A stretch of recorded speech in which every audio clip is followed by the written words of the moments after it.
교통사고, 사고 직후의 처리 방법과 함께 또 이러한 증상들이 좀 오래 지속되지 않도록 철저한 관리와 치료가 좀 필요할 것 같은데요. 그렇죠. 자, 오늘 주제가 교통사고인 만큼 우리 원장님들도 뭐 실제로 경험을 해보신 적이 있을지 아니면 좀 환자분들을 자주 만나고 계신지도 궁금한데 어떠신가요?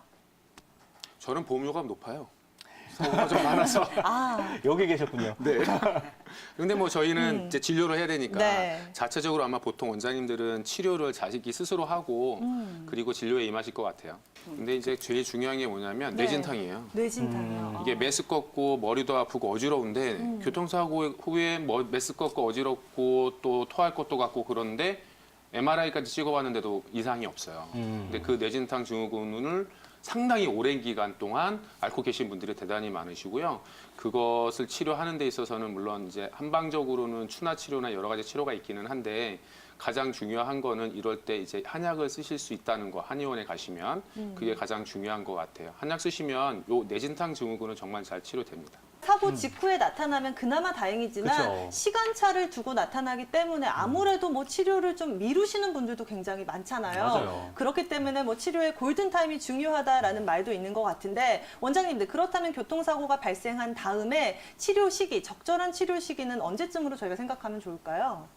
저희가 생각할 때는 치료 네. 시기는 우선 사고가 나시면 바로 가까운 이제 응급실 가셔서 엑스레이 찍으시고 골절의 유무를 확인하신 다음에 골절이 없으시면 이제 한의원에 오셔서 한의학적으로 한약침, 어혈약침, 봉침 그리고 그 추나 치료까지 다 받으실 수 있으니까 치료를 받으시면 되는데 이 남자분들은요 그 자존심인지 아니면 자기가 아픈데도 조금만 아프면 안 아프다고 생각하시고 병원을 안 오시는데 우리 남자분들 꼭 사고 나시면 바로 검사하시고 치료 받으셨으면 좋겠어요. 아이들 같은 경우에는 처음에 증상이 없다고 방치하셨다가 2, 3주 지난 뒤에 꼭 그 간질처럼 경련을 하는 아이들도 있고요. 밤에 지금 유민환 원장님 말씀하신 것처럼 잠을 잘 못 잔다던가 이런 경향이 많으니까 꼭 한 번쯤은 한의원에 오셔서 진료를 받으시는 게 좋겠습니다.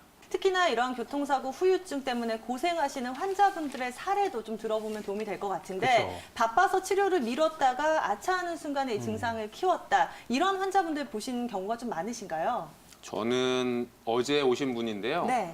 임신을 하셨어요. 임신을 하셨는데 교통사고가 났고 그 당시에는 이제 출산을 해야 되니까 산부인과 가셔서 아이만 먼저 보신 거예요. 근데 그 이후로 허리 목이 계속 아프셨고 출산하고 그다음에 조금 아이 이제 돌보고 나서 이제 치료를 받으려고 하는데 이런 경우에는 사고 시점보다 너무 머니까 보험사 쪽에서도 대단히 이제 좀 부담스러워하는 케이스도 있거든요. 그래서 처음에 언제든지 사고가 나면 우선 대인 접수하시고 그리고 추후에 내가 이런 상황이 됐을 수도 있잖아요. 그러면 2, 3주 후에 또 치료를 증상이 나타나면 받을 수 있기 때문에 대인 접수를 먼저 하시는 게 좋을 것 같아요. 임산부인 경우에도 침 네. 치료하고 한약을 쓸 수 있을까 또 걱정을 많이 하잖아요. 맞아요. 근데 임산부 같은 경우에도 침 치료 가능하고요. 그리고 추나 치료가 있기 때문에 걱정 안 하고 오셔도 될 것 같아요. 정윤석 원장님 말씀하신 것처럼 어쨌든 한의원에 오시면 자동차 보험으로 적용을 받으시게 되고요. 그 보험 내에서는 여러분이 자비로 내시는 건 없으세요. 그러니까 너무 걱정하지 마시고 오시면 되고요. 단 대인 접수를 꼭 하고 오시고요.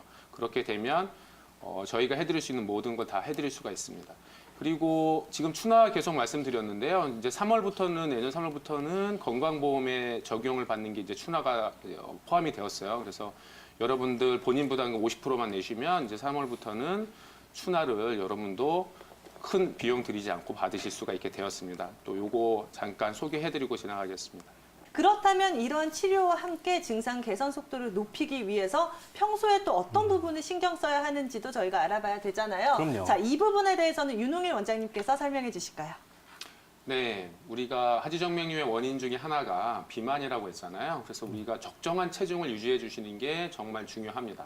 적정 체중을 유지하기 위해서는 우리가 정말 꾸준히 노력을 해야 되는데 하지정맥류를 관리하기 위한 방법 중에 가장 어려운 게 적정 체중 유지라고 저는 생각을 합니다.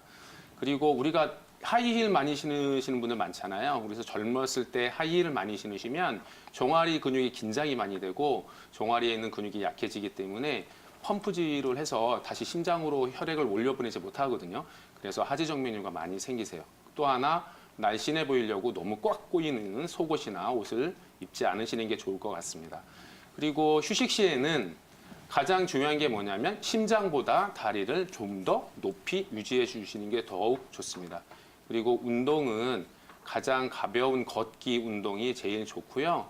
그리고 척추관절 질환의 가장 나쁜 습관이 뭐냐면 장시간 동안 한 자세로 있는 거예요. 그래서 장시간 동안 서 있거나 또는 앉아 계시는 것은 하지정맥류에 좋지는 않으니까 항상 유념하셨으면 좋겠습니다. 네, 네. 우리 시청자 여러분들께서도 잘 기억하셔서 평소 생활 관리하실 때 틈틈이 실천해 보시고 기억하시면 도움이 될 것 같은데요. 그렇다면 원장님, 이러한 뭐 여러 가지 요소들 가운데서도 이것만은 절대 하지 말아야 한다. 좀 증상을 안 좋게 만들 수 있는 나쁜 습관들도 있을까요? 네, 지금 말씀하시는 것처럼 하지정맥류가 있었을 때 하지정맥류의 증상을 악화시킬 수도 있고요. 또 그 이전에 하지정맥류 초기 단계에서는 하지정맥류를 촉진시켜 줄 수 있는 이제 습관들을 없애야 되는데요.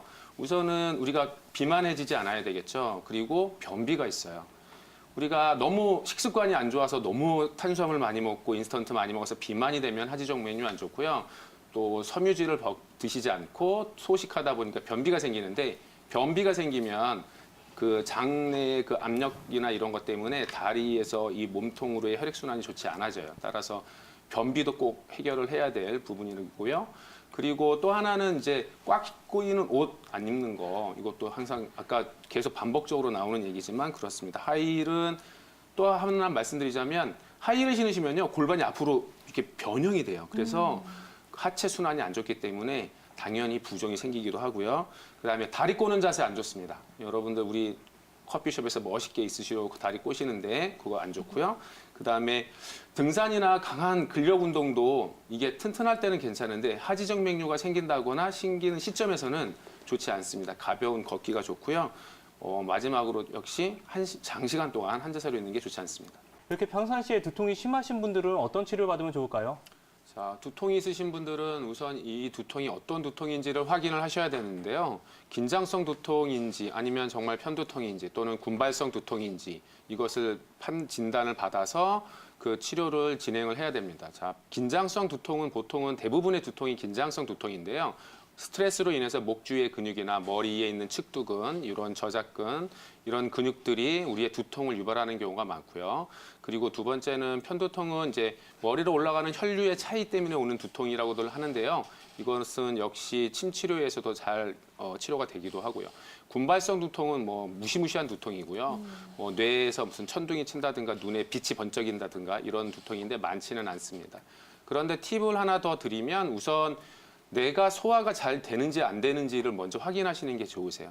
두통이라고 하는 게 감기 때문에도 올 수 있는데 지금 만성적으로 계속 두통이 있다. 그러면 이것은 그 소화 불량에 의해서 두통이 오는 경우가 있는데, 그럴 경우에는 얼굴이 붓고 손발이 붓고요, 메스껍고 참을미도 잘하세요. 이런 증상들이 동반이 되면서 아침에 일어나면 내 몸과 얼굴이 부어 있다.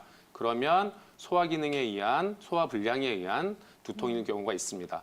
그리고 이걸 제외하고 이제 소화 기능도 괜찮고 다 괜찮은데 내가 너무 앉아 있다든지 사무직에 있는다든지 해서 또 자세가 안 좋기 때문에 목 주위나 이 두통, 목 주위의 근육의 긴장에서 오는 두통이 있는데 이제 이걸 근긴장성 두통이라고 합니다. 그리고 편두통은 혈류 장애 때문에 오는데요. 치료하기가 참 어렵죠. 그래서 이 경우에도 목 주위에 있는 이제 경동맥의 흐름을 좋아지게 만들어야 되는데, 이런 경우에는 보통은 이제 심하나 관하가 많으신 분들이 많으셔서 한약을 쓰시는 경우가 많습니다. 이럴 경우에 침요법하고 침치료와 한약을 투여를 하시게 되면 편두통 또한 잘 좋아지실 수가 있습니다. 그래서 군발성 두통 많지 않은 경우이기 때문에 그것은 제외를 하고 편두통과 긴장성 두통 구분 잘 하셔서 치료하시면 될 것 같습니다.